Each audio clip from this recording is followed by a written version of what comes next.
As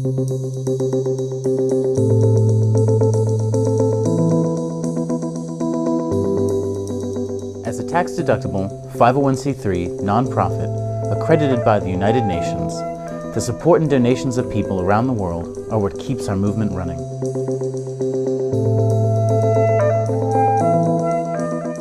Since 2008, Ideas for Us has addressed sustainability issues on campuses and communities around the world head-on. Our goal is to solve the energy, water, food, waste, and ecology crisis of our time through sustainability, action, leadership, and innovation. From habitat restoration to local food production, environmental cleanups, and solar electrification, we have developed over 80 solutions that are being implemented by dozens of Ideas chapters in over 20 different countries around the world. And so the Natural Evolution was a monthly event, and we call it The Hive. And it's supposed to be a think/do tank where people within these universities, within our schools, professionals in the community, different civic leaders come together on a monthly basis to address a certain challenge and conceptualize an action project so that we can actually take action, engage the community in creating positive change. The Hive is about coming together, converging around an idea. And the idea is the focus, and it's something that's going to make a difference in the community. The Hive really has a very unique ability to just kind of morph and mold into whatever way you want it to work for your community. The best part about the Hive is that the people who come to it determine what we're going to do, what projects we're going to take action in. So in any community across the world, wherever a Hive starts, it directs its own destiny. And I think that every single one of us has a chance to make a difference in this world. And the real change is going to come from collective action. It's going to come from each and every one of us taking a small part of our lives and doing the small part that we can in order to make a difference in the world. And collectively, that will make change happen.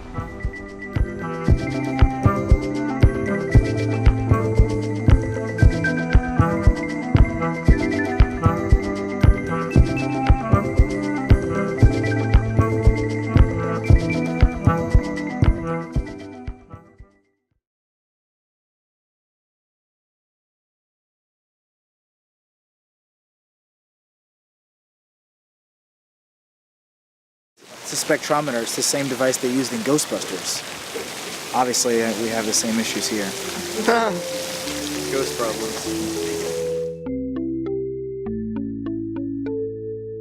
Tuning in right now from the Winter Park Gardens condominium here in Winter Park, Florida, and we've been fortunate enough to partner up with Agrarian Land and Pond for today's Aquatic Planting Day. We normally think of retention ponds as just being that, the hole in the ground with some water in it, but it's so much more. This is a habitat that if we lose it, we might lose the ecosystem services that go with it, and those include water purification and food production.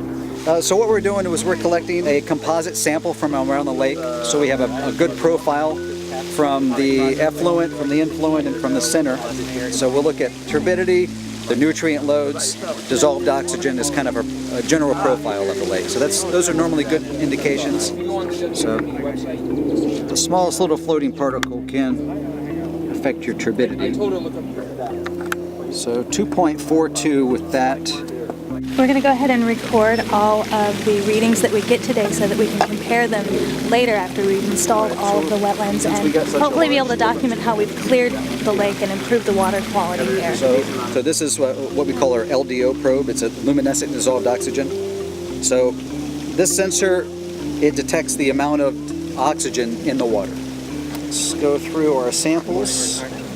Location M is at Michael, 6.68. What is an ideal range? Below 2 would be bad. Okay. Below 2. If you get down to like under 0.1 or 0.2, you're going to start killing fish. And what we found was that the levels of nitrogen that are available for plants was very low, but the phosphorus was relatively high. In freshwater systems, usually phosphorus is the reason that we have algae blooms. It's really difficult to remove the phosphorus without plants. It's got to be physically removed. So by putting in the plants, now we have something that can actually absorb that phosphorus. So first we're going to take pickerelweed out. We're going to move it about 4 or 5 feet out into the water. Drop it in. Now we want to make sure that the plant has just enough space so that the leaves can come out of the water. So you do a clump of 5 of the same species here and then move down about 20 feet and do a clump of 5 of a different species. We have lizard's tail, and it's identified very easily by this floppy tail that looks very much like a lizard's tail might be. It's a very nice plant, very pretty. And we have duck potato, very high wildlife value. Ducks can eat these, they eat the roots of these and they just little nibble around there. Another reason why it's very important, we tie them to the rocks so that they can be nibbled on but not removed, and that way they'll establish into the soil. So we put the plants in the shoreline, so that way you have a buffer that's right when the water starts coming off the land and into the water, and the plants will absorb there, but some of it will get missed and some of it will go out into the middle of the water.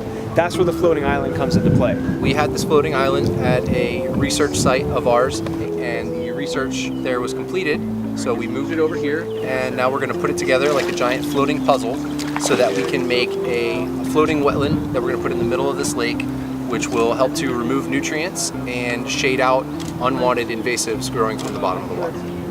The island here is 544 square feet.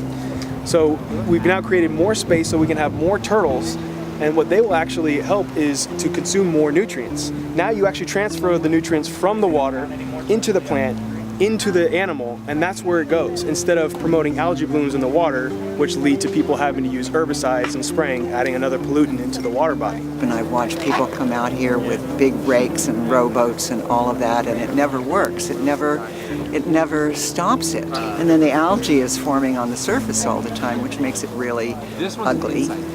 So I'm thrilled that you're doing this.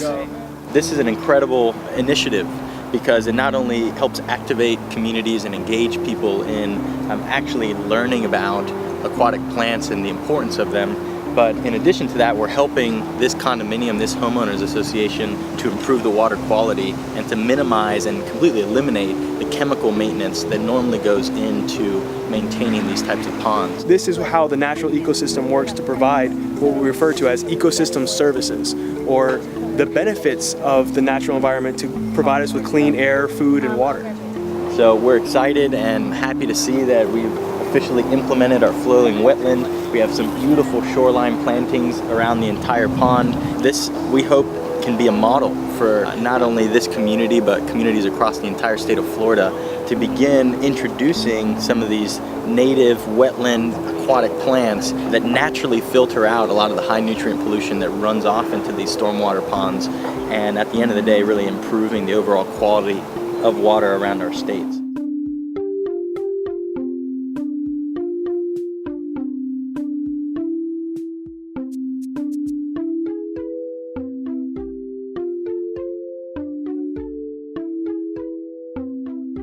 There's the big snake. There it is. There it is.